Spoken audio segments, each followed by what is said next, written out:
اور اقبال جعفری کی جانب سے بھی آپ سب لوگوں کا شکریہ۔ میں لاہور کے صدر پریس کلب کے ارشد انصاری صاحب اور دوسرے ساتھی کمر بٹی صاحب اور دیگر حضرات، ان سب کا انتہائی مشکور ہوں کہ انہوں نے 1977 اور 1978 میں لڑی جانے والی آزادی صحافت اور تحفظ روزگار کے لیے جو جنگ تھی، اس کو آج پھر 13 مئی کو ہی ایک تقریب کا اہتمام کر کے اور آج کے دن کو زندہ کر دیا ہے۔ ابھی میں سوچ رہا تھا کہ یار یہ ہم تو آزادی صحافت کی بات کرنے آئے ہیں، کوڑوں کی بات کرنے آئے ہیں،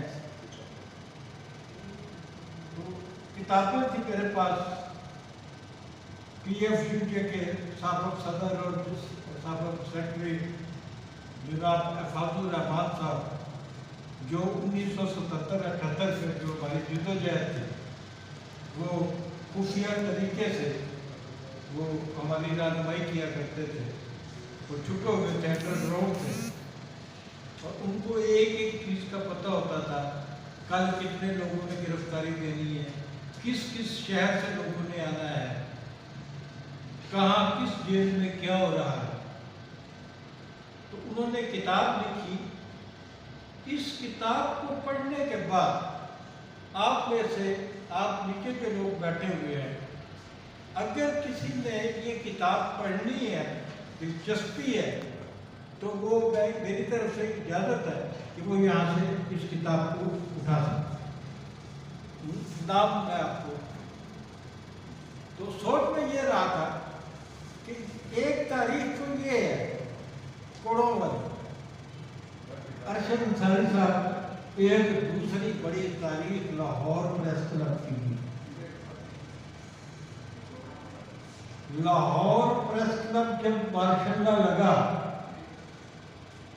تو ضیاء الحق کے جو مخالفین تھے، آپ جیسے لوگ، اس زمانے میں اتحاد تھا، ایک یونین تھی، لوگ متحد تھے، 95% جرنلسٹ لاہور کا ایک پلیٹ فارم پہ تھا۔ ان کا لاہور پریس کلب جو جہاں پر دفتر ہے ملے گا، وہاں پر داخلہ بند کر دیا گیا، دیال سنگھ مینشن والا۔ تو اچھا صاحب آپ کو پتا ہے ہم نے اس کے بعد کتنے دفتر بنائے؟ خدا کی قسم کم و بیش لاہور پریس کلب 15 مختلف جگہوں پہ گھومتا ہے، کسی سے 2000 لیتے تھے، کسی سے 5000 مانگتے تھے، مجھے لوگوں کے نام بھی یاد ہے، کون صدر بنتا تھا، کون سیکرٹری بنتا تھا، کیسے الیکشن ہوتے تھے۔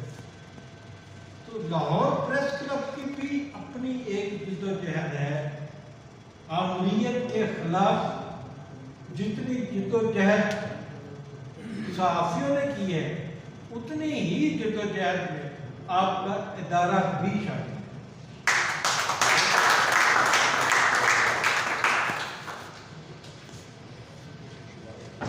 بعد نام لیا تھا اسٹیبلشمنٹ کا، فوج کا بھی نام لیا ہے۔